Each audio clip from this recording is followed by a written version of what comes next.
ఈ రోజే డౌన్లోడ్ చేయండి, మీ ఫేవరెట్ షోస్ చూడండి. ఒక్క నిమిషం అహల్య, నువ్వు ఇలాగే ఇంట్లోకి వెళ్ళకూడదు. మంగళ వాయిద్యాలతో మంగళహారతిచ్చి తీసుకెళ్తావా? అవును, అహల్యకి హారతి పట్టే మంచి మనసు మీకు లేకపోయినా కోర్టులో నా గౌరవాన్ని కాపాడిన తనకి భర్తగా హారతి ఇవ్వాల్సిన బాధ్యత నాకుంది. అహల్య, ఒక్క నిమిషం ఇక్కడే ఉండు, హారతి తీసుకుని వస్తాను. ప్లీజ్ గౌతమ్ గారు, అదేం వద్దు.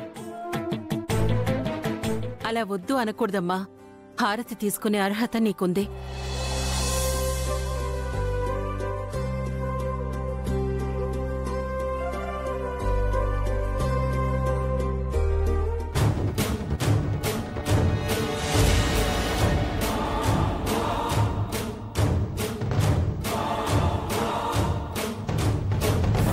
నిన్ను కోడలిగా అంగీకరిస్తూ ఈ ఇంట్లోకి ఆహ్వానిస్తున్నావు. కుంకుమ నీళ్లలో కుడికాలు పెట్టి లోపలికి రామ్మా.